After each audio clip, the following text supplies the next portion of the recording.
All right, Shalom. This is GMS Louisiana Saints coming back at you with another lesson. As always, I'm give all praises, glory, infinite honors to Yahweh. Yahweh Shah Hashem, Yahweh Shah, Bahashem, Bahashem. Double honors to the elders apostles, peace and blessings and salutations to the hopeful elect.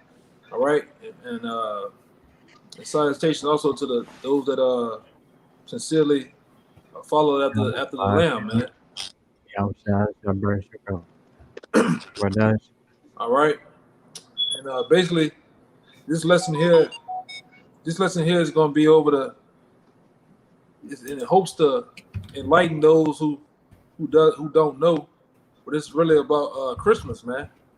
And we're gonna go a little deeper into the traditions of Christmas and expose some of the things that really is about and the symbolism of Christmas, man, and what you actually getting yourself into. All right, because right now you got somebody opening the present under the mistletoe with their boo with some eggnog. All right, having a jolly good old time, but he doesn't know what's really going on, man. And more or less, this is one of the most high wickedest days there is, man. Of Esau's calendar, man. This is really a commemoration of Satan, a commemoration of Nimrod and Tammuz. All right, and we hope, like I said, Lord willing, this is edifying. But we're gonna we're gonna get right into it, man. We'll start off with start off with a scripture. If anybody got one, let's see. Somebody give me I got. Let me get this one real fast. I got one too. I got one out. All right, let me see. Let me get this one real fast. Oh, God, crazy.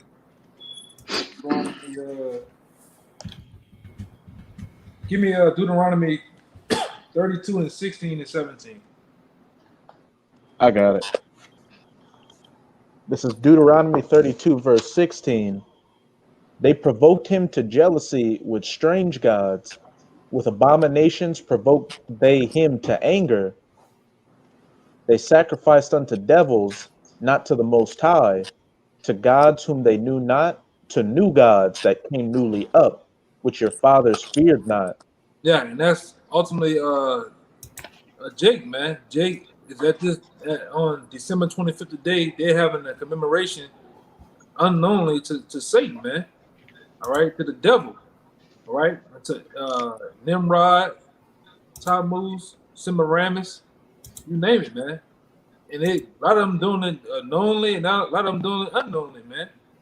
And then when you tell Jake what's going on, they still buck up, still have a problem with you, man. All right, but we're gonna dive into it, man.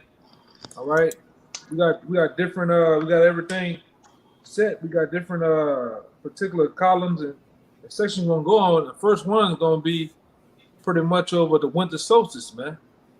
All right, which goes the winter solstice, and the next one will be Saturnalia, man, which is a commemoration, all right, of a commemoration of basically of what Christmas is, man. What you got? Okay, bring our precepts out too, though. Yeah, this Romans. Okay, Salaki, go ahead. Just to back up what the brother said about Saturnalia, this is from an article on the dailysquib.co.uk. Eight fun Christmas facts. This is number 2. December 25th is a date which predates Christmas or Christianity. It is the date Romans celebrated Saturnalia, and in quotations it says Satan. The date represents. Yeah, because Saturn goes into Satan, man. That's what they're giving commemoration to. All right, Saturnalia, they're giving homage because the winter solstice. All right, and Saturnalia really it's like a festival, but they're really giving homage to different moon gods, man. All right, and ultimately they're giving homage to Satan. Go ahead, Salaki, I kind of cut you off. Go ahead. The date represents the strengthening of the sun's light during the winter months. Yeah, man. And then you're gonna see by the night, this is all about Satan This is all about phallic symbols, all right? And pure wickedness, man. Okay, go ahead, Right. This is Amos chapter 5, verse 21. It says, I despise your feast days, and I will not smell in your solemn assemblies. God. The Lord hates this shit, man. It's nothing more than wickedness. It doesn't hide the Lord. What does the Lord need with a Christmas, man? All right, with some big fat pedophile running around, all right, knowing when you naughty or nice, know when you sleeping, and ultimately wants you to sit on his lap, man. What the Lord needs with a big fat pedophile that squeezes himself down like a Coke bottle down your chimney, man. All right, and you got to give this nigga some cookies and milk, you know. And like I said, ultimately, what they do too, man, they try to get this guy to look like the Lord, because they said he come from the north. They say he has a beard, all right. But ultimately, this guy is really Satan, man. That you get your kids to sit on his lap, to worship, to smile and chuckle and laugh when they come through and feel good, man, and give presents to. But it really goes back to Nimrod too, man. You put a Christmas tree in your house, all right. You put hot ass lights on a dry ass tree, man. All right, that's why a lot of you niggas' houses burn down, man, every year. You know, that's why the Lord allows the tree to burn up and burns you niggas' houses down to a crisp. But you know this is not of the Lord, man. Okay, let's go into the winter solstice. All right? You mind if I bring out a precept? All right, go ahead. Guys, this is Deuteronomy 12. I'm going to start at 29. When Yahweh thy power shall cut off the nations from before thee, whither thou goest to possess them, and thou succeedest them, and dwellest in their land. Verse 30, take heed to thyself, that thou be not snared by following them, after that they be destroyed from before thee, and that thou inquire not after their gods, saying, how did these nations serve their gods? Even so will I do likewise. Yeah, man. But Jake is snared. All right. Jake is hooked, all right, by the nations. They love the way the nations get down, the things that the nations eat, the way they dress, the way they look all hooked up. Jake want to be that, but instead of being Yasharahla, man, instead of being the prince of the power, they want to be a heathen, man. Okay? But while you can go into the winter solstice, then y'all go into that book. You know what I'm saying? This is from history.com. I'm gonna skip around a little bit and just hit the points. It says the winter solstice is the shortest day and longest night of the year in the northern hemisphere. It takes place between December 20th and December 23rd, depending on the year. And we'll go down to ancient Roman holidays. Ancient Romans held several celebrations around the time of the winter solstice. Saturnalia, a holiday in honor of Saturn or Satan, all right? The god of agriculture, was a week-long celebration in the days leading up to the winter solstice. Saturnalia was a hedonistic time when food and drink were plentiful and the normal Roman social order was turned upside down. For a week, slaves would become masters, peasants were in command of the city, business and schools were closed so that everyone could join in the fun. So what does that remind you of, man? Everybody getting time off to be a demon. That's the same. That's Christmas, man. Christmas. About Christmas. All right. Also, around the time of winter solstice, Romans observed Juvenalia, a feast honoring the children of Rome. In addition, why the children? Why Santa Claus? Why does they focus so much on the children, man? All right, because later on in the lesson we're gonna see they even make a cake. All right, call a Yule cake. They make a cake commemorating the children, man. It's all about sacrificing the children. It's all about pedophilia. Okay, go ahead. I got a video to go with that too. When you want to, why they bring their kids to Santa Claus and how that goes into pedophilia. Whenever you want to bring it out, there's a video on it. It's okay. disturbing. Put it up there real fast. Go ahead, put it up there. Let me share the screen. I got some with Ceramics and Tammuz. We're putting the gifts under the tree too. I also got that article on going into what they did during Saturnalia. Con. Play this real quick. Baal and Tammuz were worshipped by the ancient Moabites under the names Chemosh and Molech. We see that the names changed, but the worship remained identical. The ancient Moabites would celebrate a public child mass, a public child sacrifice during the winter solstice during December 25th. Building up to this most anticipated time of year, all the parents would compile long wish lists that they would like to see in the next year. Then they would bring the infants that were born within that year to the idol Chemosh or Molech. The priest of Chemosh or Molech would stoke large fires inside of the hollow metal idol of the deity.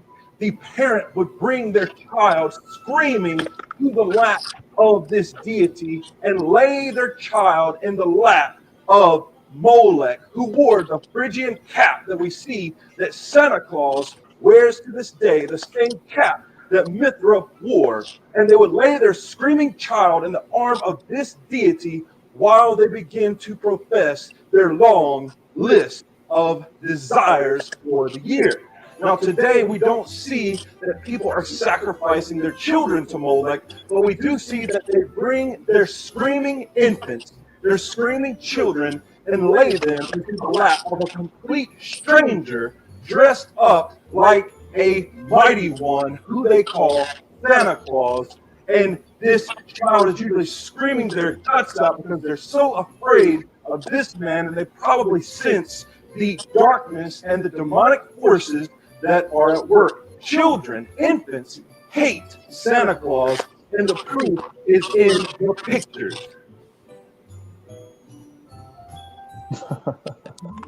Now, of course, after a few years, the child will begin to love Santa Claus and look at Santa Claus as an all-supreme, all-wise, all-knowing, giving deity of prosperity, just as the ancient Moabites looked at Molech and Chemosh. Yeah. So you heard what he said. Santa Claus wears that hat from Mithra, and Mithra is a sun god that they were worshiping on December 25th, which also goes back to Saturnalia. So all of these heathen deities are all mixed in together. That's what the Roman Catholic Church did. They just made an amalgamation of all of these different heathen. That's right, man. Let me finish up on this article and then give it to Kaya. It says, right. In addition, members of the upper classes often celebrated the birthday of Mithra. Mithra is a sun god. On December 25th, Mithra was an ancient Persian god of light. It was believed that Mithra, an infant god, was born of a rock. And later it says, in later Roman Empire, Mithra blended with Sol Invictus, which is the god of the invincible sun or unconquered sun. So this all goes back to sun worship. This is a bunch of pagan deities that go back to worshiping the sun and various idols, man. You're not to do this. This has absolutely nothing to do with Yahushua. I got some killer info to back you up. That's it on that. You mind if I bring up this info real quick? This is from a website called Unexplained Mysteries. And I'm going to start where it says Baal worship spread throughout the known world. I'm going to start up where it says, as we discussed earlier, the celebration of December 25th goes all the way back to Nimrod, who eventually came to be worshipped as Baal. Baal worship spread throughout the known world and provided the basis for all other pagan religions. The following are just some of the pagan gods that had birthdays on December 25th. Mithras, Horus, Attis, Dionysus, the son of Zeus, Tammuz, Hercules, Perseus, Helios, Bacchus, Apollo, Jupiter, Sol Invictus, the unconquered sun.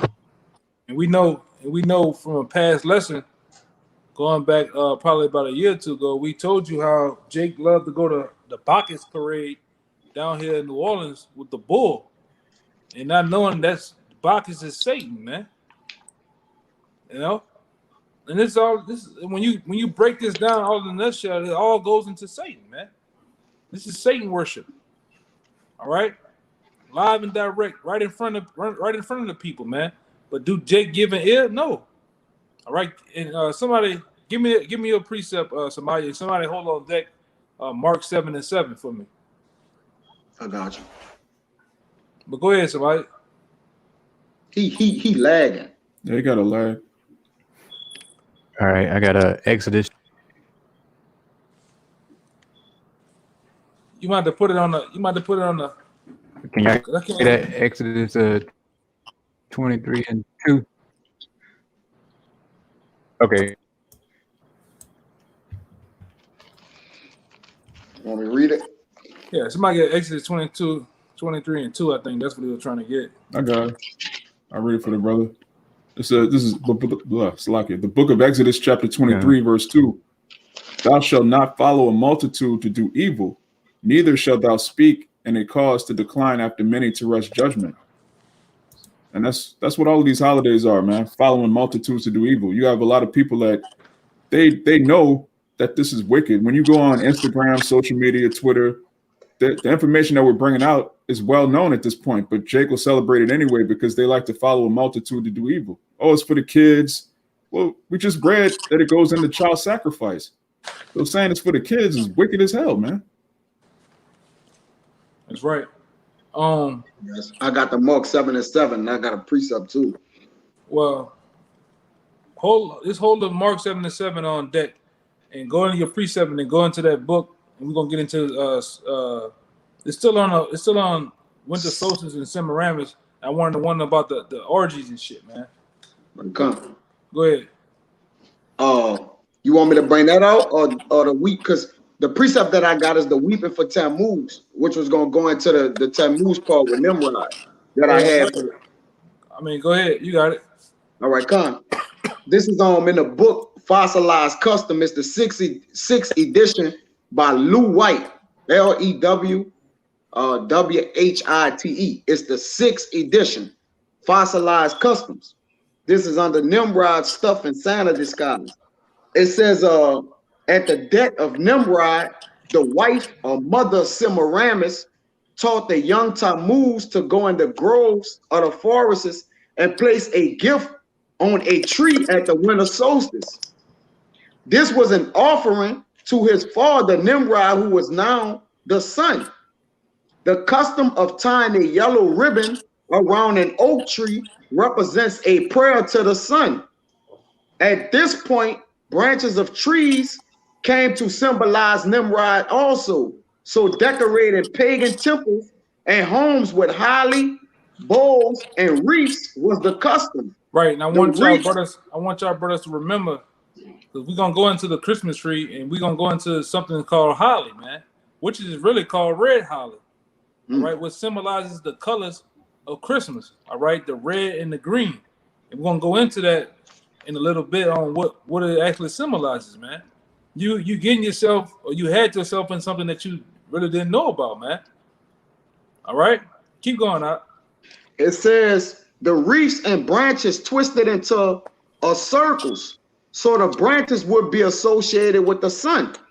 Which I could grab a precept for that if you want, and then I also got that what you had wanted as well. Go ahead. There's Ezekiel 8:14. Then he brought me to the door of the gates of Yahweh's house, which was towards the north. And behold, there sat women weeping for Tammuz. Right. And they still do it today, man. Weeping for Tammuz, man. And Tammuz is nothing more, Semiramis and Tammuz is nothing more than what you see in the Roman Catholic Church and these different churches of a baby Jesus in a woman's hand. All right. The scripture tell you that this man died at the age of 33. Why are you still worshiping the baby, man? All right. Why are you worshiping a baby when the man died at the age of 33 on the cross, man? Yeah. Showing you this is idol worship. All right. This is far beyond the knowledge of the people, what they're doing. They're just following tradition, man. Which your brother got that in Mark 7:7. Bring it out real fast. This Mark chapter 7:7. It says, how bid in vain do they worship me, teaching for the doctrines, the commandments of men. Yeah, teaching for the doctrines, commandments of men, because Christmas falls on the commandments of men. All right, you know, and I'm gonna say this, Jake, it don't matter how broke Jake is, Jake have to do this, man. It is something that has to be done in the so-called black community, in the so-called Latino community. I mean, nigga got two cents in their name. They're gonna find a way to get a present. They're gonna find a way to get that goddamn Christmas tree, man. Even if they gotta make one out of goddamn aluminum foil, man. They're gonna make a Christmas tree, man. I didn't see these niggas, man. I mean, spend their last just to have a tree, man. The bitch ain't got no lights, he ain't got no water for the motherfucker, man. And they got to have it, man, because it's the traditions of men. It's the Babylon, aka American way to do, man. And they'll look down on you if you're not down with the get down, man. All right. I got an image for you, And I got a precept to back you up. I need real quick before that precept. I need to go on in the Saturnalia on the orgies. Con, All I right. got you. You got it, Kurt. I got the other information. This is Saturnalia, and back in the book Fossilized Custom, this page 31. It says Saturnalia, also called Paganelia. It was an ancient belief that the winter sun was slowly dying because it was seen rising further and further to the south each morning. Solstice means sunstop by December 25th. Let me make sure that's the right one. And watch, we're gonna go into that. You know, that's probably closer to the end. We're gonna go into this December 25th thing too, man. You know, according to the scriptures. It says it could be recognized as beginning to return northward and was said to be reborn. It marked the time for a celebration that lasted for days. Carved idols were exchanged. People hung wreaths on their doors or wore them around their necks. An echo of the symbol of Nimrod, the branch of a tree twisted into a circle, symbolic of the shape of the sun, the annual cycle. And which that tree, we're gonna go into. We going into that tree next, all right? Because the tree we're gonna show you what that tree is, what that evergreen tree of Nimrod actually is, man. All right, what the wreath represents, and so on and so forth. Go ahead. It says, well, you wanted to part with the orgies, right? Salaki, I'm gonna read a little up. I started at it says upon arriving, this was Dionysius Exiguus. It says upon arriving, All right, he witnessed things. Real quick, Dionysius Exiguus, if I'm saying his name right. This is one of the this guy here predates. All right, he was one of the first guys to come up what we know today as the date of Jesus Christ. All right, going back to December 25th. All right, and this guy was actually, I think he predates the Roman time of the Roman Empire. Mm-hmm. All right. Later on, there's a guy by the name of Edgar. What his name is? Edgar Skyer. Ace. Yeah, Edgar Skyer. You can just put in Edgar Skyer, 1945. This guy was actually he was a astrologer, man. All right, and he came up with the December 25th thing. He also is the guy that came along with the doctrine of creation and evolution. All right. But later on, he came up with the whole December 25th thing, which he came up with January 1st or 9th. Then he came up with March 19th, and finally one of his last revelations, because he called himself a prophet too. One of his last revelations was in 1945 that Jesus Christ died on December 25th. All right, and from that, the Roman Empire, the Roman Catholic Church. All right, and these different people higher up ran with that, man. Born with that belief. Born on December 25th. Born on December 25th. Yeah. You know, but go ahead, Doc. It says finally, this man we was talking about. It says finally the opportunity came for Mr. Exiguus to make his journey to this city of his dreams. Upon arriving, he witnessed things that disgusted his devout sensibilities. The people were drunken, orgies were in full swing, ivy, ribbons, wreaths, garbage, and madness seemed to be everywhere. Did you hear that? Orgy was at full swing. This is what they were doing pre-day before it was called Christmas, man. For the winter solstice and Saturnalia, man. Orgies, men on men. All right, women on women, man. All right. It was a lot of butt breaking and all type of shit going on, man. And this is what they do, man. This is what they do, you know, and they still do it today, man. They still got Christmas parties, you know, in Atlanta and various other parts of this country where they get down with the get down, man. All right, they be slinging all type of corn up in there. All right, dropping it like it's hot and everything you else, man. Because this is what Christmas is about, man. You don't know about it, but this is what Christmas was and still is about, man. Go ahead, Doc. Right, all kind of orgy debauchery. It's a orgistic festival in ancient Rome in the honor of Saturn, man. It says he was pronounce this word Salaki, exasperated, expatriated, Expatriated. Wait. Spell it again.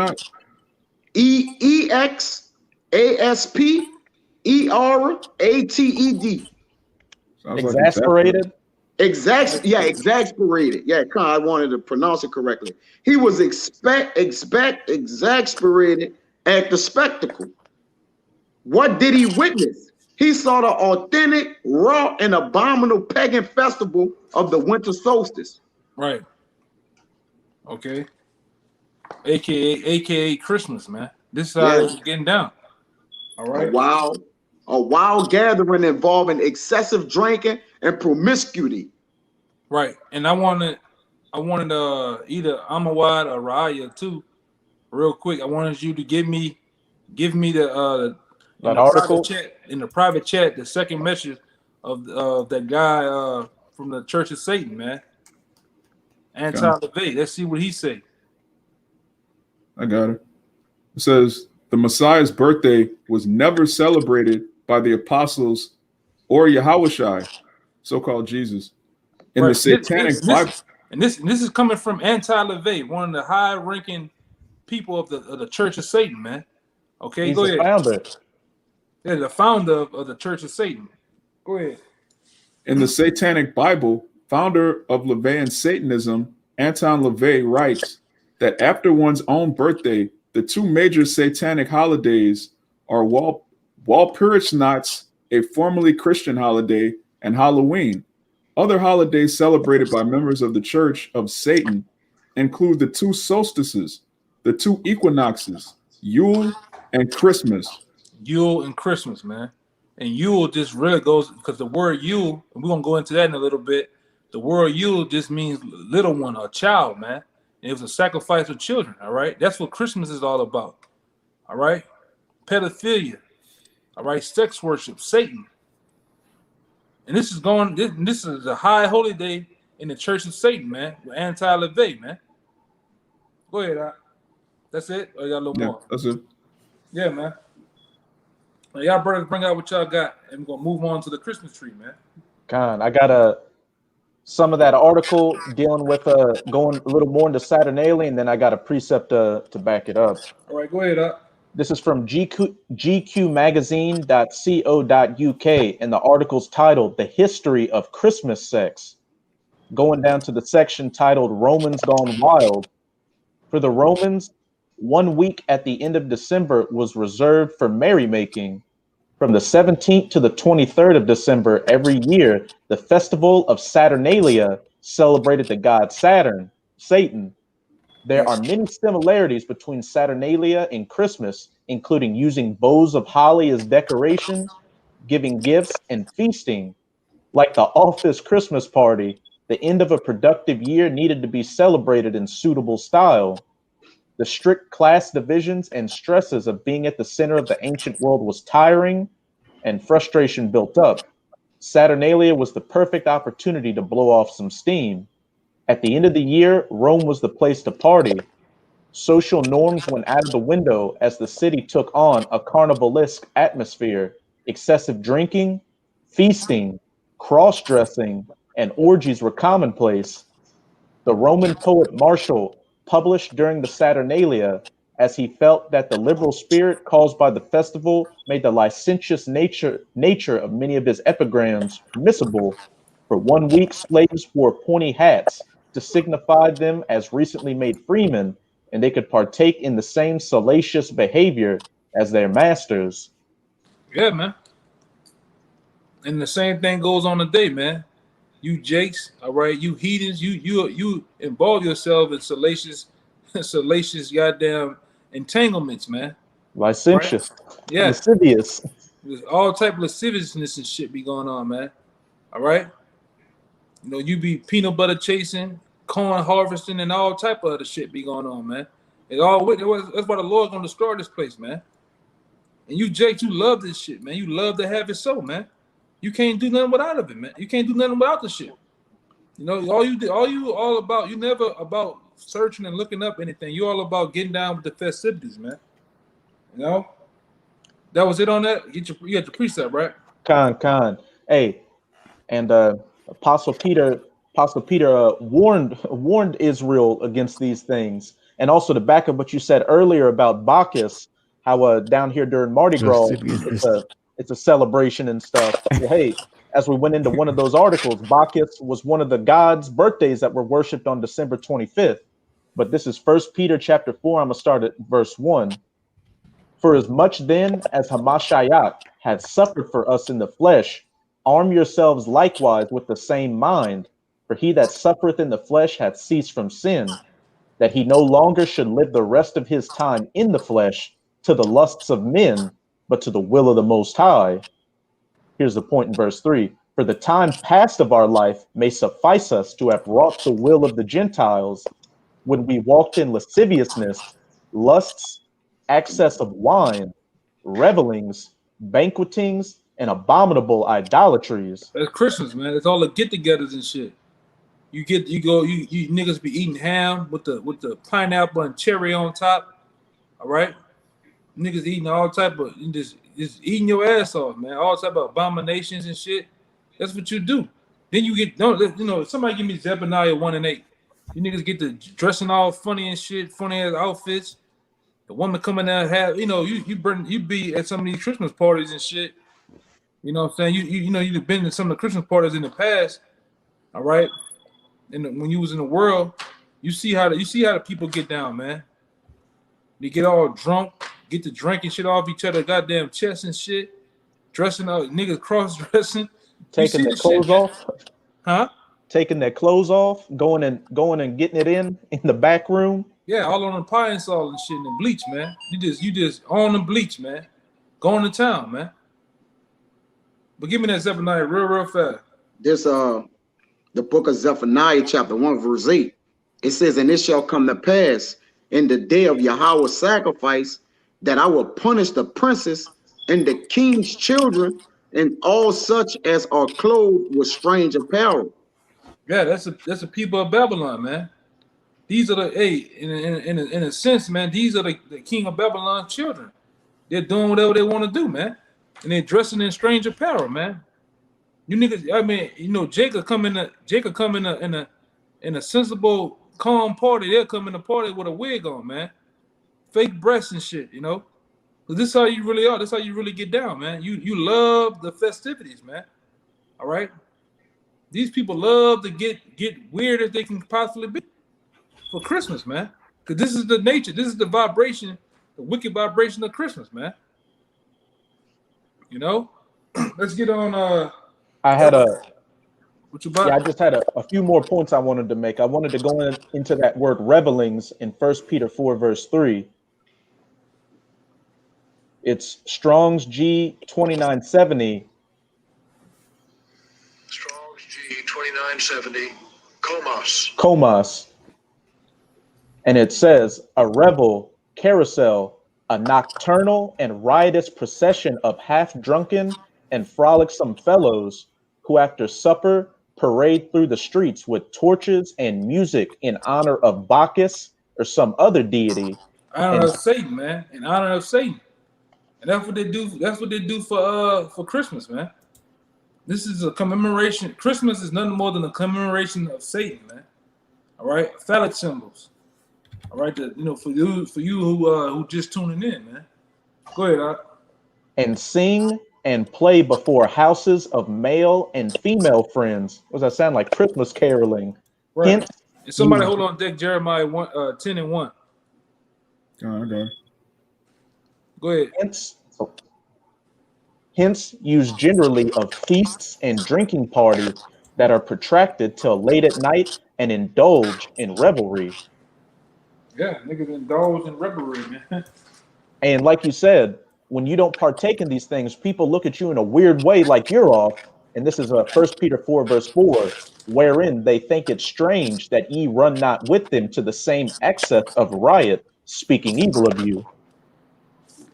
Con. So that was it on that? Con. So let's get into, ultimately, I want you, Raya, go into the article I gave you about, the phallic symbols in the Christmas tree. Con. Whoever got Jeremiah 10 and 1, read it. Con. It's the book of Jeremiah, chapter 10, verse 1. Hear ye the word which Yahweh speaketh unto you, O house of Israel.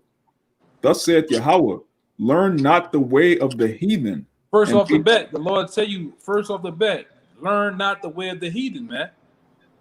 Learn not the way of the heathen. But do Jake listen? No, man. Jake and dog, hey, real quick. Somebody give me Psalm 106. Psalms 106 and 34. This Psalms 106. Come. This Psalms 106 and 34. It says, they did not destroy the nations concerning whom the Yahweh commanded them, but were mingled among the heathen and learned their works. And they served their idols, which were a snare unto them. Right. That's why you're in the predicament you're in today, man. Because of Christmas. Because of Easter. All right. Because of these various idols and so-called wicked days, man. All right. Sacrificing your kids. All right. Going to Halloween. That's why your kids get snatched up every year, man. Around this time. All right. Go ahead, Doc. Read it out. It says, yea, they sacrificed their sons and their daughters unto devils and shed innocent blood, even the blood of their sons and of their daughters, whom they sacrificed unto the idols of Canaan. And the land was polluted with blood. Yeah, go to 34. Let's read it 42. My bad. It says, thus were they defiled with their own works and went a whoring with their own inventions. Therefore was the wrath of Yahweh kindled against his people, insomuch that he abhorred his own inheritance. And he gave them into the hand of the heathen, and they that hated them ruled over them. Their enemies also oppressed them, and they were brought into subjection under their hand. Plain as day, man. Now go back to that other one. It's back in Jeremiah chapter 10, verse 2. Thus saith Yahweh, learn not the way of the heathen, and be not dismayed at the signs of heaven, for the heathen are dismayed at them. And that goes back to sun worship, star worship, moon worship, which is, again goes into the solstices. Solstice, the winter solstice goes into sun worship ultimately. And it's going to continue. It says, for the customs of the people are vain, which the word vain means empty, worthless. For one cutteth a tree out of the forest, the work of the hands of the workman with the axe. Which is Lord, the Lord's this is predated back. You know, the Lord's telling the time before it even was named Christmas. This is what they was doing, man. You know, he's giving you this is the old way how men used to go out in the woods and get trees, man. When you roll up when you roll your F-250, all right, your Tahoe up in that yard with all them Christmas trees, somebody went out there and got those Christmas trees this way, man. For the ones who want to be simple, all right. Some man went got an axe and did what? God. It said, the work of the hands of the workman with the axe, they deck it with silver and with gold.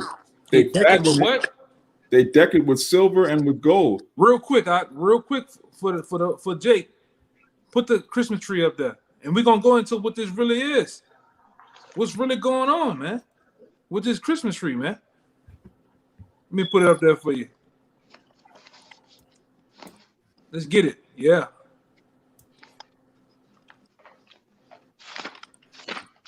And make it big for Jake.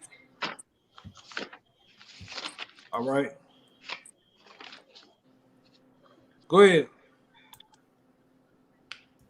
It says, they deck it with silver and with gold. They fasten it with nails and with hammers that it not move. Right. What today they call it the little tripod at the bottom that you screw in and put water in so the tree don't topple over, man.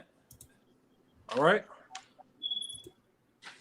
It says, they are upright as the palm tree, but speak not. They must needs be born because they cannot go. Be not afraid of them, for they cannot do evil. Neither also is it in them to do good. Yeah, man. It's just a damn tree, man. It's just a dry ass tree, man. All right. That's why I said a lot of you niggas' houses catch on fire. The Lord, a lot of you niggas' houses they go ablaze, man.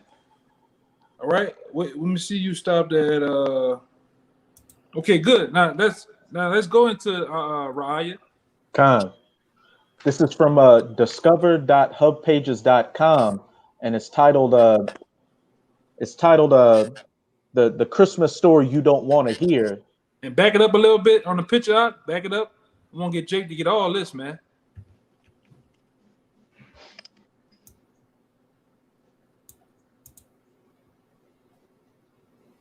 One more time. Back it up.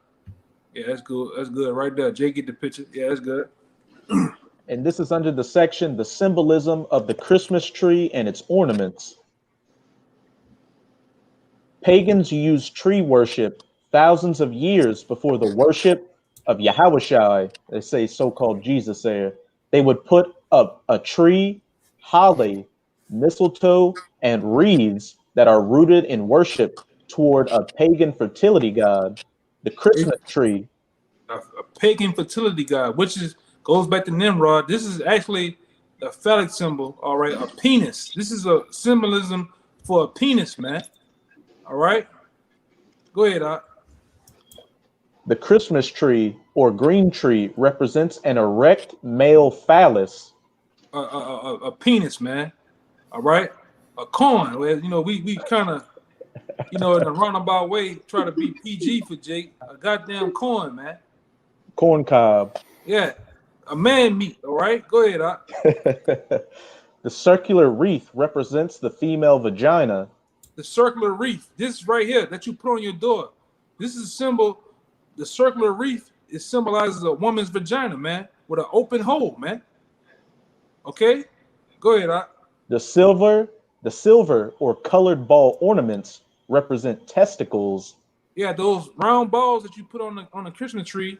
That's why I go back to Jeremiah 10. It said that deck it with silver and gold, meaning the different balls that they put on there represents the testicles of a man. All right, that's what the symbol. That's what you really put on those Christmas trees, man. Balls represent testicles. Go ahead. The tinsel, semen, and red ribbons are labia. I got that. And the tassel that you put around the tree, that wraps around the tree all the way around, represents the semen, man. All right, that's what it is.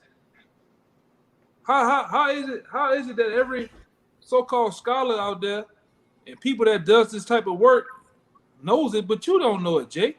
And then when it's shown to you, you still don't want to believe, man.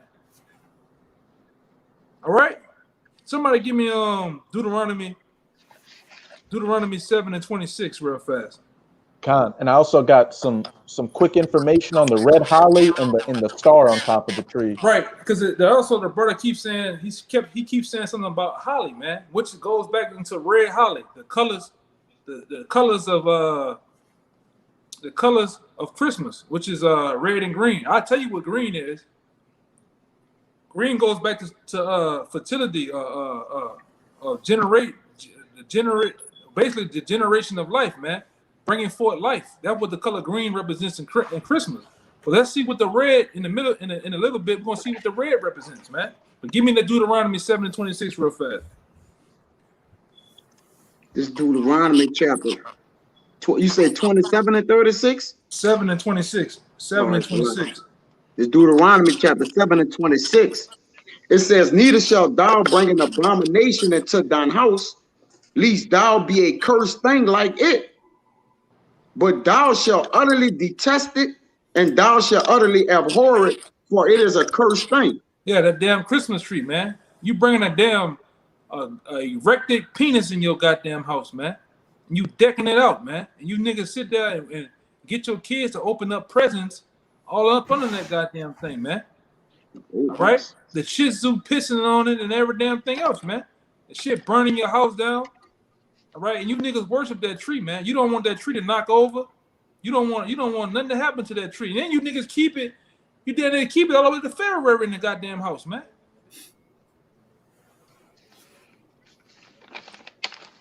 Yeah, got a quick precept. Yeah, the brother said Esau worship anything you can think of. You damn, yeah, man, that's him. Anything that you can think of, Esau is about worshiping it. Anything, especially had to do with phallic symbols, man. All right, dogs, children. All right, you name it, man. Go ahead, I got one after you. I had a quick precept. Yeah, go ahead. This Wisdom of Solomon chapter 15 and 13. It says, for this man that of earthly matter making it brittle vessels and graven images, knoweth himself to offend above all others. Right. And 15, for they counted all the idols of the heathens to be gods, which neither have the use of eyes to see, nor noses to draw breath, nor ears to hear, nor fingers of hands to handle, and as for feet, they are slow to go. Come. For man made them, and he that borrowed his own spirit fashioned them. But no man can make a God like unto himself. For being mortal, he worketh a dead thing with wicked hands, for he himself is better than the things which he worshipeth, whereas he lived once, but they never.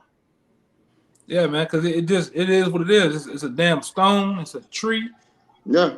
You know, because Jake, you know, Esau worship any damn thing, man. And Jake, you be right there to do it too, man. All right. Back in that Deuteronomy, inquiring how the heathens worship their gods. Right, I had one real fast too. It's Deuteronomy 12 and 2. It says, "Ye shall utterly destroy destroy all the places where the nations which ye serve serve their gods, unto the high mountains and upon the hills and under every green tree." Yeah, that's the one I had. Trying to hold it. Then to hold it. Yeah, man. And you niggas will love to have it so, man. You love this shit, man. Every time in the year you get all bubbly, you be ready to spend your last, man. And like I said, really this time of year is nothing more than a money grab for Esau, man. All right, these different companies are in the burgundy or in the red, and they get you niggas to go out and spend all this money on toys that ain't gonna even last to the end of the week, man. This old cheap China-made shit gonna be broken, toe up, kids and broke the shit all up, man. You niggas broke and miserable. You know, long faces and shit. And you gonna wait for the income tax money, man, so you can get it back popping, man. We know that, hey man, we've been amongst you niggas, man. We know the routine. It's a routine with you, man. You purposely go out there and have 2 and 3 kids just to try to get 12,000 back on the income tax, man. You gonna buy that motorbike for that nigga that you just met. You know? We know about you, man. You still got that damn Christmas tree in your house, man. Go ahead, let's go into You mind? what you about to get? Let me know what you about to get first. I'm just gonna get a quick info on the red holly and what the tree on the what the star on the tree represents. Yeah, get the red holly, because I told Jake really the green is stands for regeneration, man, bringing forth the life. All right, when it comes to Christmas, let's see what the red represents, because they always, you know, the brother been reading a lot of things tonight, and they kept bringing up holly. It's something. It's really called red holly, man. symbolizes the red color, the color theme in Christmas. Let's see what the red really is, man. This is back on the dailysquib.co.uk. Red holly represents the Queen of Heaven, or Diana, according to pagan witches, and also is symbolic of a woman's menstrual blood. The What? Christmas, Read it red, again for Jake, man. Read it again. God. Red holly represents the Queen of Heaven, or Diana, according to pagan witches, and also is symbolic of a woman's menstrual blood. So the red in Christmas represents the red of a woman's menstrual blood, man. All right, you got the Christmas tree as the penis. You got the balls on the Christmas tree as the testicles. You got the tassel that goes around the Christmas tree that you put on that represents the semen, man. Then you have the wreath on the door represents the vagina. Now you gotta put the menstrual blood in that, man. This is what's going on right here, man. This is what's going on. All right, go ahead, Doc. The Christmas wreath made from holly is the vagina. Plain. That's plain, man. You mind if I get the? Go ahead, Doc. This is information on the star on top of the tree, and it's from gonzotoday.com. And the title of that article is like the occult origins of Christmas, something along those lines. The star on the top of the tree, which in modern times is said to signify the Star of Bethlehem, was traditionally an 8-pointed star, which in ancient symbolism is generally attributed to the sun god Nimrod, as well as later sun god adaptations such as Horus, Osiris, and Mithra. In cases where a 5-pointed variety is used, it is simply a feminization of the deity, as the pentagram is the ancient symbol of the feminine divine beginning, with Tammuz in Babylon, and later as Isis and Venus, etc., etc. The celebration of both the male and female divine, a transgender symbol, was the result of the overarching theme of the sun god being reborn to the mother goddess. Therefore, both sun and moon traditions are merged during the winter solstice. Right. So let's get this also while we on it. While we're going to finish it out. Let's get what the Ural is. I don't know. I'm a Y. Can you look up a Ural cake? Y-U-L-E cake. Yuli. And Kaya, the brother messing up. Hold on deck. Jeremiah 7:18. Let me put it up there for the brother. Yeah, the Yule log. Oh. You already know what that represents. You don't even have to read it. Yeah, and it's got some red holly on it too. Yeah. Yeah, you ain't gotta you let your imagination run wild with this, man. Go ahead, Rock. You got it. You got the flow. God, I got two articles with information. The first is from earthwitchery.com. The Yule log. The Yule log, an ancient symbol of the season, came to us from the Celts. The log, a phallic symbol, is usually cut from an oak tree, symbolic of the god. The entire log was decorated with holly, mistletoe, and evergreens to represent the intertwining of the god and goddess who are reunited on the Sabbath. Now I'm gonna go back to that article on Gonzo Today to go further into the origins of the Yule log and how all these different pagan ideologies getting wrapped up today to what you know is Christmas. All right, this is back on the Gonzo Today. Ancient Germanic peoples adopted the festival of Yule, or modern Christmas, as its adaptation of earlier solstice holy days. Yule represented the time of greatest darkness and the longest night of the year, and was also connected to the sun god Thor, who was drawn through the sky on it. You can hear me, You right? don't have to leave and come back, Doc. It's a lot of just leave and come back. Yule represented the time of greatest darkness and the longest night of the year, and was also connected to the sun god Thor. And listen to this, who was drawn through the sky on a chariot drawn by goats, partly giving rise to the tradition of the Yule goat, as well as modern reindeer, Santa with his sleigh, and the reindeers led by Rudolph.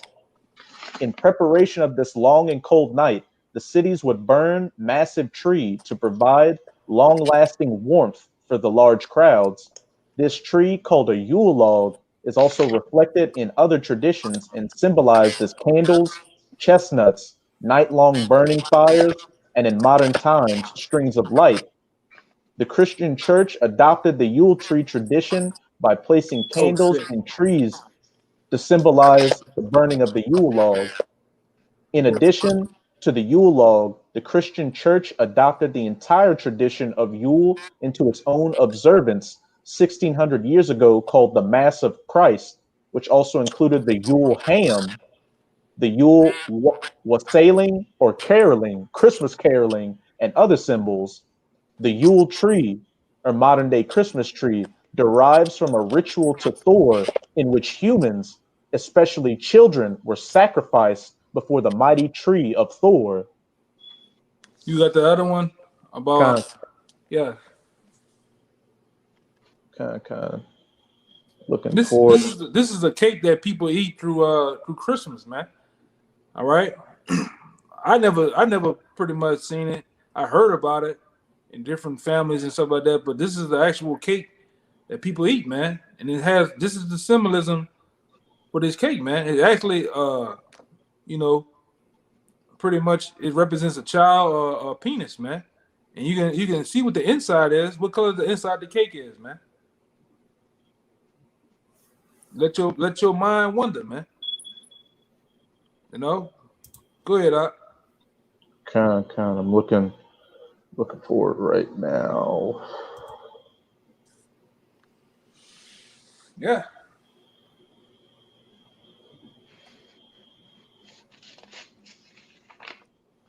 Real quick, I'll get that Jeremiah 7 and 18 while the brother looking for that, man.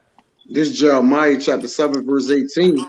It says, the children gather wood, and the fathers kindle the fire, and the women knit their dough to make cakes to the queen of heaven, and to pour out drink offerings unto other gods, that they may provoke me to anger.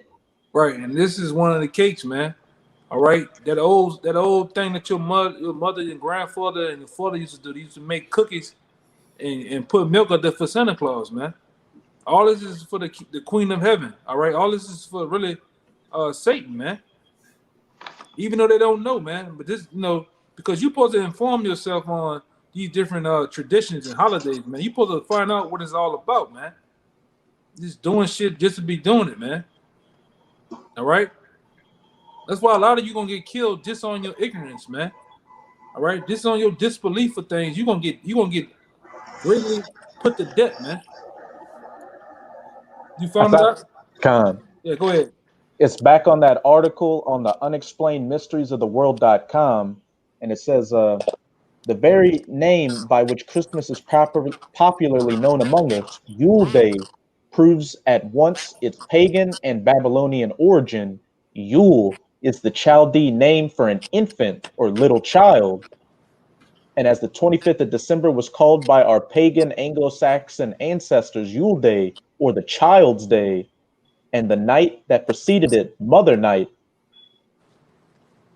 Yeah, man. So this is a child. This is a phallic symbol. All right. This is your a lot of you Jake's beloved Christmas, man. This is what it's all about, man. You know. So we're gonna move on to this Santa Claus character, man. What he is and what he represents, man. All right. And hey, Kaya, bring it out about the book about Santa Claus. My bad. This is This is on page 36 again in the Fossilized Customs, 6th edition. It says the Nimrod stuff in the Santa Claus disguise.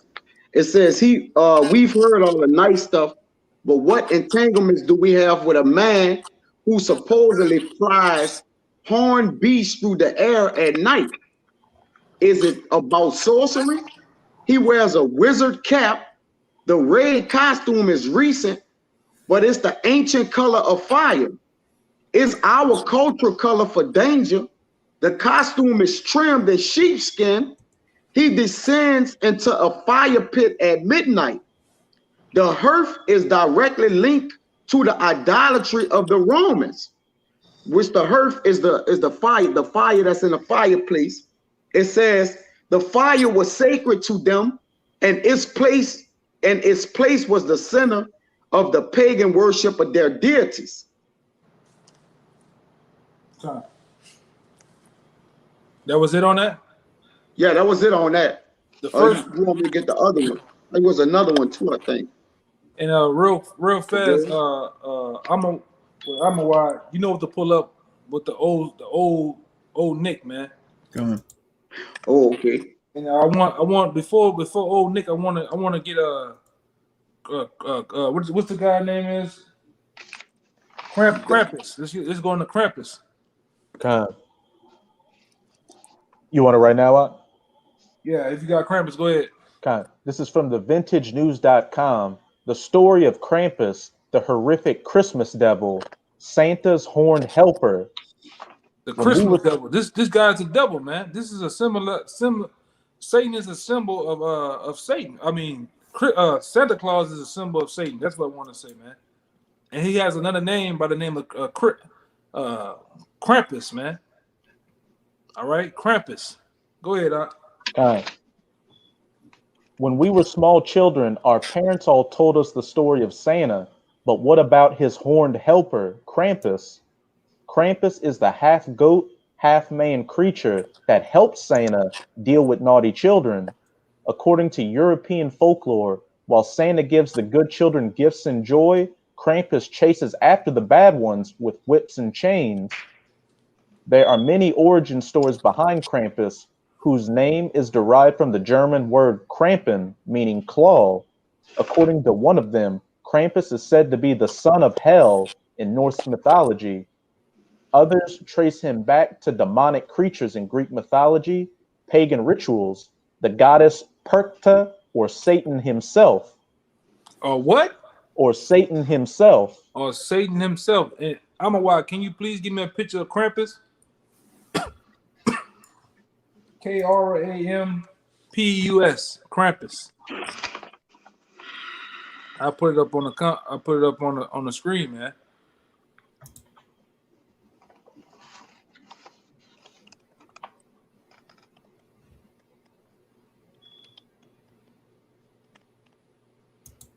Well, give me one with the Christmas outfit on, man.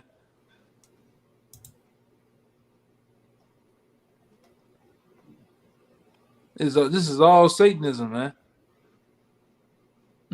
You be giving your kids to this nigga right here, man. You know, anything else? You got some more? Yeah, from a back on that article to discover.hubpages.com, Santa Claus / Krampus. Santa Claus is a false god that attempts to take on the characteristics of the one true God. He is portrayed as an omnipresent and all-knowing being who judges by handing out blessings and cursings. Santa is known as the rewarder of good boys and girls. Before the 19th century, there was a beast-like creature named Krampus that was a companion to Santa who captured the naughty boys and girls and put them in a sack in order to eat them. Krampus eventually evolved into elves who made toys for children. Santa is a false god who has evil companions who carry out tasks for him. Yeah, and Santa himself is evil, man. Now, I'm going to ask you brothers on the comment board, you know what I'm saying? All you got to do is put in the comment in the chat, how many of you brothers ever heard of the saying growing up, Old Saint Nick? And this It's about 10 of you in there. Just tell me which one of you brothers ever heard of Old Saint Nick, all right, or sisters, whatever like that. You ever heard that term, Old Saint Nick?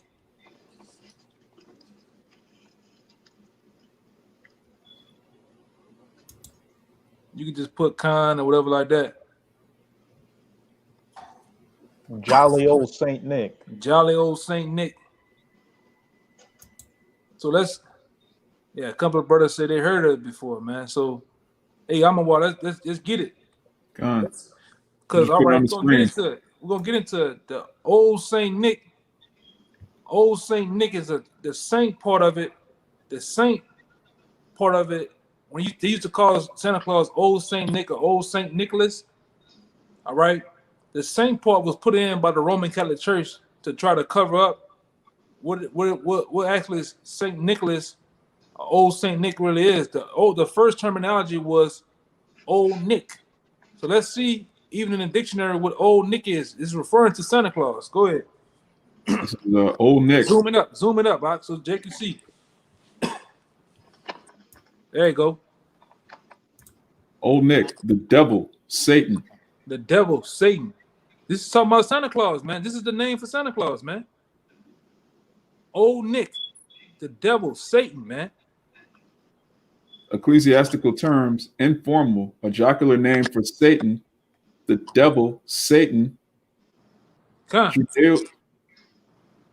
Judeo-Christian and Islamic religions, chief spirit of evil and adversary of the Most High, which is what Satan means. It goes back to the Hebrew word shaitan, which means adversary. Chief spirit of evil and adversary of the Most High, tempter of mankind, master of hell. And it might flag us for this, or take this video down, man.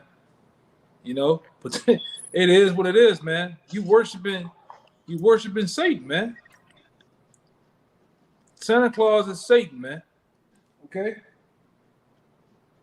And it's another name for Santa Claus that directly tells you. It tells you that it's called Santa. Santa is SANAT. It's another reference for Satan. You can go look that up, man. That's another name for Satan. I think it goes back to East Indian. It's an East Indian name for Satan, East Indian name for Santa, but it tells you directly, just like Old Nick. This is Satan. Santa Claus is Satan, man. All right. Give me 1 Timothy's 4:1. Well, no, don't scratch that. Give me 1 Corinthians 10 and 20 and 21. This 1 Corinthians chapter 10 and 20. It says, but I say that the things which the Gentiles sacrifice, they sacrifice to devils and not to the Most High. And I would not that ye should have fellowship with devils. With Old Nick, man. All right, go ahead. Ye cannot drink the cup of the Lord and the cup of devils. Ye cannot be partakers of the Lord's table and the tables of devils. All right. All right. You up here kissing your boo under the mistletoe, all right, eating cookies and ham, all right, stuffing and all that shit. You're participating, all right, with the inner workings of Satan, man, with devils, man. All right, because these people in 2/3 of Jacob fully gone in the society, man. All right. Yeah, man. And the brother had put on that John 4:22, ye worship, ye know not. Ye know not what, man. That's going to Jake, man. We know what we worship, for salvation is of the Jews, man. All right, and Jake don't be knowing what they worship, man. What they really be into, man. You really into some satanic, demonic, freakish, devilish shit, man. I'm being blunt. Jake got a head blunt sometimes, man. You know? Y'all brothers want to go into the what it is? The December 25th thing? Gone. Hey, real quick, let me get the scripture. This is 2 Corinthians 11 and 14. And no marvel, for Satan himself is transformed into an angel of light. So Yeah, you actually Santa have Santa, man. Santa Like Claus, man. the information that the brother brought out, they actually try to make Satan out to be Yahushua. Like he knows all things. He's going to reward you according to your deeds. That's what the scriptures say about Yahushua, man.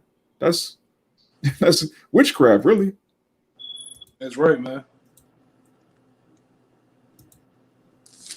Let me see. Straight to the point. We have to get to. I'm gonna preach something. Hey, go ahead. I'm trying to find something. This Wisdom of Solomon, chapter 14, verse 27. It says, "For the worshiping of idols not to be named is the beginning, the cause, and the end of all evil," man. Yeah, break it down. Huh? Right. It says, for the beginning of worshiping is the end. Is basically it have us in this position that we're in today. Because it tell you in 1 Corinthians 12:1 that remember that we was once connected to dumb idols. Grab that for me. That 1 Corinthians 12:1. We once idolized these idols, man, but the itinerary is to come from under them, man. You see, we have repented and came back from our wicked deeds and ways, man. All right, celebrating ceremonies, certain things when children were sacrificed. We don't know, Jake don't know what he engaging in, man. The things that he's doing. Jake just think it's Christmas, man. I'm just getting presents for my kids. But you worshiping into ancient deities, man. You got it, Amawai? I got it. Go ahead. 1 Corinthians chapter 12, we'll start at 1. Now concerning spiritual gifts, brethren, I would not have you ignorant that ye know that ye were Gentiles, carried away unto these dumb idols, even as you were led. Yep. We was carried away to them dumb idols, man. And the reason why they dumb, because they can't move, go, they can't hear, speak, nothing, man. You're not supposed to worship nothing but Yahweh Ba'ashem Yahushua. That's it. All right? That's all we ought to serve. For there's no other gods but he. So everything that you serve, that's why he said, I hate your wicked feasts and solemn assemblies. Because in your feast, what you do, you basically do what? You eat wickedly, all right? You sacrifice it, because feasts are sacrifices unto the Lord, man. That's why we have the Feast of Dedication, all right? We have what? High holy days, because those are dedicated to us as sacrifices to the Most High, which the way we send sweet saviors up. Go ahead. And it's also an unholy assembly. You gather with a bunch of people that don't believe in the Lord. Yep. Which we already, we know you're supposed to. We're supposed to the way, like when we congregate, we didn't let the heathens come up with us. Deuteronomy 16:16. Who came up? The children of Israel. All right. We didn't let heathens partake in our sacrifices with the Most High, man. You got it, bro. Right. Yeah. So going back, Kaya, give me that guy once again that came up with December 25th back in the time of the Roman Empire, and bring out that other guy, Edgar Cease. He's however you say his name. C-A-Y-C-E. All right. This is Dionys Exiguus. I still can't pronounce his name. All right. It says he wrongly dated the birth of the Mashiach according to the Roman system, i.e. 754 years after the founding of Rome, as December 25th, 753. He's also known as the inventor of the Anno Domini, dating which is used to number the years of both the Gregorian calendar and the Christianized Julian calendar. Now I'm gonna get in a book where I had it at on him real quick, Doc. Like I've been jumping around. And hey, Raya, hold on deck, because we're going over December 25th now. We winding down to the end of the lesson, and we getting into December 25th, all right, which is today, that they try to commemorate of this being the Lord's birthday. We're really just Herod and Semiramis Tammuz, man. All right, I got it. What'd you say? Nimrod. Yeah, Nimrod. My bad, Nimrod. Get Luke 2, Luke 2:1. I'm just gonna read down. Con. And I'm a wide. Hold on deck. Deuteronomy 16:16. And hold on deck. Hold on deck also. Songs of Solomon 2:10 and down to 12. All right. And I'm a wide also. While you getting that, get that scripture about Abel. But go ahead, what you got? Okay, there's a little bit more information on a god Dionysus Exgusus. It says under the topic, this page 32 in the same book, under the topic calendar, your encyclopedia would no doubt mention Dionysus Exgusus. When he became upset with what he saw being practiced when he visited Rome, the winter solstice, Mr. Augustus believed the beginning of the year was January 1st, as most do today. But we'll explain why that is under Nimrod when his true barrier gets broken. Mr. Augustus knew that the pagan festival of Saturnalia, the rebirth of the sun at the winter solstice, had to go. So he proposed to simply change the reason for observing the time.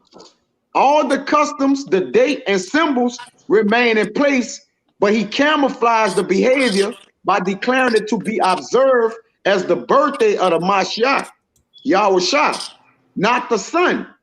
To better anchor the idea, he estimated that the actual birth of Yahushua had been 525 years prior to his visit. He imagined that the end of the Roman Babylonian year of his birth was the year 0, making that the year of Rabbi's 525th birthday. He further declared it be the 525th year of our Lord. Year is the Latin word anno, and our Lord is the Latin word domini. This produced his main contribution to our present numbering of years, as it is today. Now, we have embraced this estimated worldwide and have recorded all history since his time with references to what year our Lord AD anything happened. So basically, it's going to tell him changing the times due to the things he saw taking place at the winter solstice under the Roman calendar, because he wrongly dated the day of our Lord. He wrongly dated the birth of the Mashiach Yahushua going back to December 25th, 1753. This during the Roman system of the Roman calendar. You want to say something, bro? No, I'm good. Okay, so what he's doing here, he altered the years because of what he witnessed at the winter solstice that led up to the he changed the reason for the observing of the time. So he altered the years on the Roman calendar. That's why the time is all fluctuated right now. It says there had never been anyone thinking it was the year 524. Besides, this idea had not yet been established. He referenced everything that happened before the birth as before Christ. The term BC, since the time of Exgusus, scholars have refined the accuracy of his estimate. It turns out that he was 5 years off and should have determined that year as 530 AD. But I don't want to keep going into it because it goes on and on about the birth. But it shows that it goes into also saying that the 21st century is 1996 AD. We're showing the time is inaccurate. But you got it, Elder. But see, it's easy, man. When you read and divide the scriptures, it's easy to you to find. And riches really is not even important. All right, but if you got to go there, you can go there.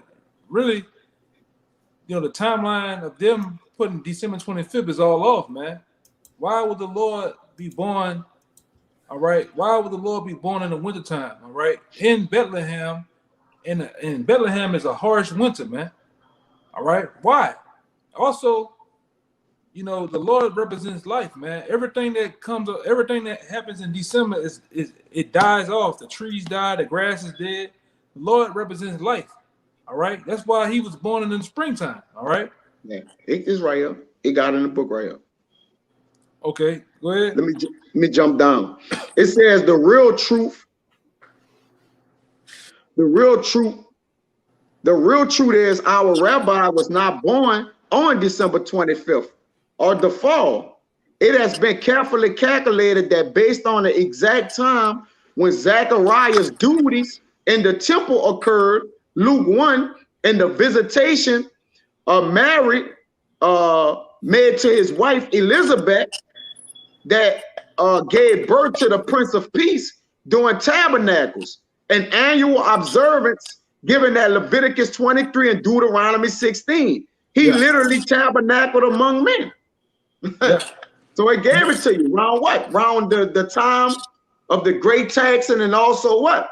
The time where Israel gathered up every year, every man. Right. You got it. We're gonna get that. So go to Luke. Yeah, Luke 2. We 2, just gonna get straight to the business. 2 and 1 and read down. This is Luke chapter 2, verse 1. And it came to pass in those days that there went out a decree from Caesar Augustus that all the world should be taxed. And this taxing was first made when Cyrenius was governor. Real quick, all right. Just even in these times that we're in, we still under the rule of the Roman Empire. When is the time of year do you get taxed, man? The beginning of the year. In the beginning of the year, man.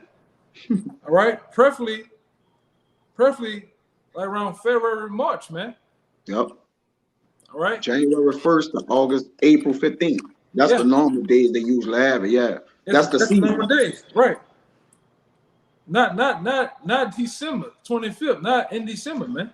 Yeah. Go ahead, And this taxing was first made when Cyrenius was governor of Syria, and all went to be taxed, every one into his own city. And Joseph also went up from Galilee, out of the city of Nazareth into Judea, unto the city of David, which is called Bethlehem, because he was of the house and lineage of David, to be taxed with Mary, his espoused wife, being great with child. And so it was that while they were there, the days were accomplished that she should be delivered. And she brought forth her firstborn son, and wrapped him in swaddling clothes, and laid him in a manger, because there was no room for them in the inn. Now that's the thing. It said that she wrapped him in swaddling clothes and put him in the manger. Why would a woman and the father allow a baby to be? Because we all know the story, man. All right, that was told when we was kids growing up in school that he was out there in the winter. It was snowing. They had 3 men around looking after the child, and it was snowing, man. Why would a woman have a baby outside in the manger in the freezing cold, man? Doesn't make any sense. Go ahead, Doc. Verse 8, and there were in the same country shepherds abiding in the field, keeping watch. It had shepherds in the same country abiding in the field. Yeah. Sheep. Sheep don't even graze the land, but in the spring, man, in the warm weather. No. In Bethlehem, because Bethlehem is a cold, harsh winter. All right. That's already, you cut that down right there, man. Okay. Read it one more time, Mike. And there were in the field, and there were in the same country shepherds abiding in the field, keeping watch over their flock by night. And it's cold at night. And we know the night gets even colder. So why would a woman have a child out there with sheep, all right, in a manger in the freezing damn cold, man? And go back up to 7. Go back up to 7 right real fast. And she brought forth her firstborn son, and wrapped him in swaddling clothes, and laid him in a manger, because there was no room for them in the inn. And why was there no room for them in the inn? Because this is around the time of the Passover, man. Yep. Israel congregated. Yep. Yeah, so many Israelites that came. Somebody give me for example, somebody give me Acts 2, man. All right. You got another one? I'll get it. And I want when you get that out, I want you to jump back to Deuteronomy 16:16, man. It's the book of Acts, chapter 2, verse 1. And when the day of Pentecost was fully come, they were all with one accord in one place. They did what? They were all in one accord in one place. Yeah, Jews, Israelites, man. Israelites, all right. There was all one accord in one place. Go ahead. And suddenly there came, you want me to jump to Deuteronomy right here? Or keep going? No, keep reading in the Acts real fast. And suddenly there came a sound from heaven as of a rushing mighty wind, and it filled all the house where they were sitting. You might have to go up. You might have to go up. They jump down to verse 5. Gone. And there were dwelling at Jerusalem Jews, devout men out of every nation under heaven. Jews, devout men out of every nation up under heaven. They came from everywhere, man. So when you go back even into Luke 2 and 7, that's why the inns, all right, basically like the hotels or whatever in those times, were there was no rooms because it was packed full of people coming to worship the Lord for the Passover, man. The Lord was born around the Passover, okay? Okay? It was nations of Israel too. Because you know it said out of every nation under heaven, out of the 12 tribes, that nation, because every tribe is a nation within itself, man. Yeah, it says devout men. Only Israelites are devout. We're the only people that made a vow to the Heavenly Father. Right. Yeah. So, now go to Deuteronomy 16:16 real fast. It's Deuteronomy 16:16. 3 times in a year shall all thy males appear before Yahweh thy power in the place where he shall choose, in the feast of unleavened bread, and in the feast of weeks, and in the feast of tabernacles, and they shall not appear before Yahweh empty. And that's one reason why, right there, man. All right, and the Passover is done when it's done around the time of March and April, man. And the March and April is called what? Spring. Everything is coming forth of life. That's what our Lord represents. He represents life, man. So why would he be born on December 25th? And when it's cold, dark, and dreary, and everything is dead, man. Come on. Let me read verse 1 out. Could I make a... Go ahead, I'm a wild, then I'm going to go to this, brother. But I want y'all to stay on track, too. Deuteronomy 16:1. Observe the month of Abib and keep the Passover unto Yahweh thy power. For in the month of Abib, Yahweh thy power brought thee forth out of Egypt by night. One more time for him. One more time, and get that word Abib. God, observe the month of Abib and keep the Passover unto Yahweh thy power. And Abib is like the Canaanite way of saying the first month of the year. But it's going to say something in the Strong's, though. It's going to say something in the Strong's. Oh, come on. Let me get it. Strong's H24. It says, that is a young ear of grain, hence the name of the month of Abib. Fresh, young barley ears, barley. Fresh. Go ahead. Month of ear forming, of greening of crop, of growing green, Abib. Month of Exodus and Passover. It should have said March and April. It used to say March and April. Yeah, March or April. March or April, man. That's the time it's always been like that, man. Yeah. The time of the Passover, all right? Now what you had, Ryan? I was just going to say, and I mean, everywhere outside the West, they celebrate their new year around March, and like Russia and China and just the East in general. It's only in the West and in America where everything is ass backwards that they celebrate it in the December in the winter.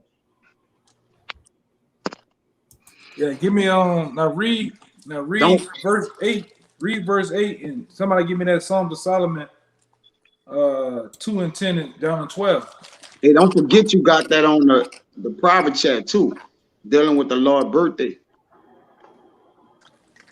You remember what you put in there? Yeah, we read it. We read it. Oh, all right, Salaki. I was just reminding you. I read it. Salaki. You wanted more in Deuteronomy 16? Oh, that was it. Okay. I got to do Song of Solomon. Read verse 8, Raya. Con.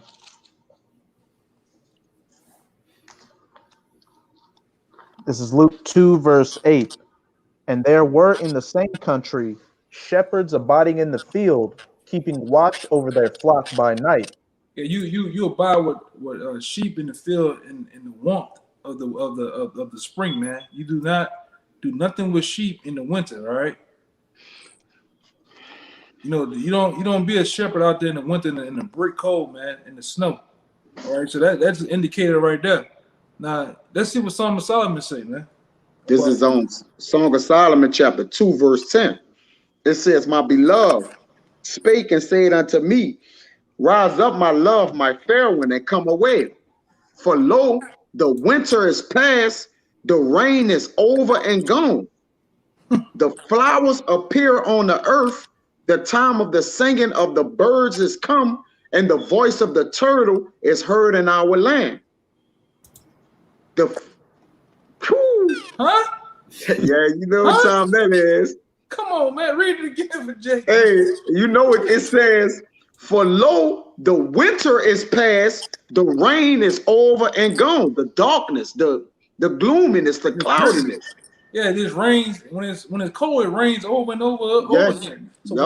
why would a woman have her baby out there in a dreary, wet, cold winter, man? Sheep, a shepherd. All right, go ahead, Doc. That's a head buster right there, man. It says the flowers appear on the earth. What they say is blossoming. Yeah. Autumn is autumn. I mean, different time, like it's trees. The trees are blossoming. The flowers appear on the earth, which all the trees grow they leaves and everything back on them. The flowers appear on the earth. The time of the singing of the birds is come, and the voice of the turtle is heard in our land. Yeah, man. That's what's going on. Life, man. The things that's bringing forth life. That's when the Lord was born, man. I'm gonna keep going. Go The ahead. fig tree putteth forth her green figs, and the vines with the tender grape give a good smell. Arise, my love, my fair one, and come away. Come. You know? Yep. So it's easy to debunk and shoot down that December 25th thing, man. You know? Which we can go more, but through the length of the video, we're gonna probably just y'all brothers had anything else before we get out of here? Real quick. Not a It's problem, man. 1 Corinthians chapter 5, verse 7. "Purge out therefore the old leaven, that ye may be a new lump, as ye are unleavened. For even Hamashiach, our Passover, is sacrificed for us." So Yahushua is our Passover. And when is the Passover? It's the first month of the year, man. It's spring. The first day of the year. Yeah, you know.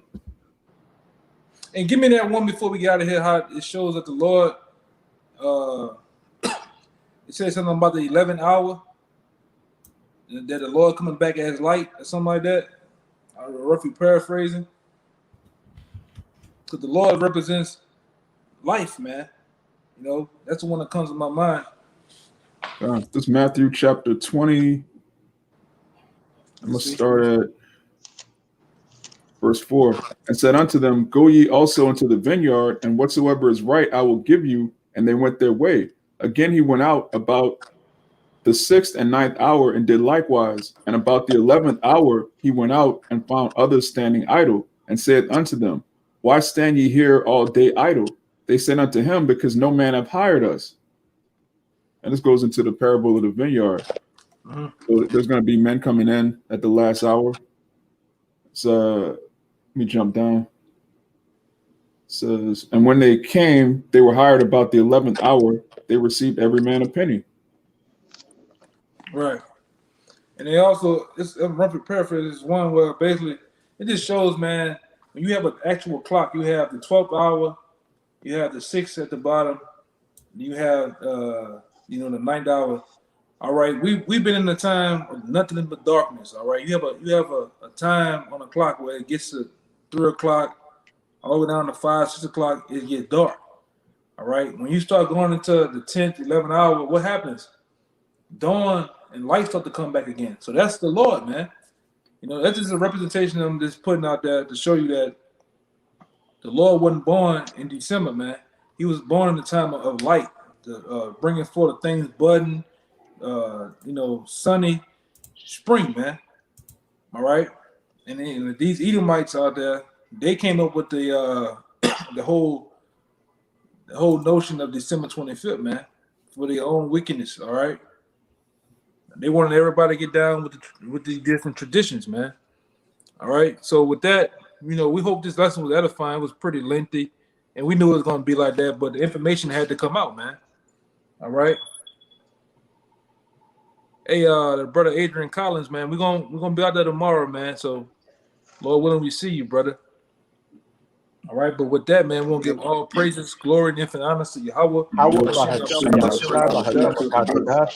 Double honor to the elder apostles, peace and blessing, and salutation to the hopeful elect and the sincere out there. Until next time, shalom. Shalom.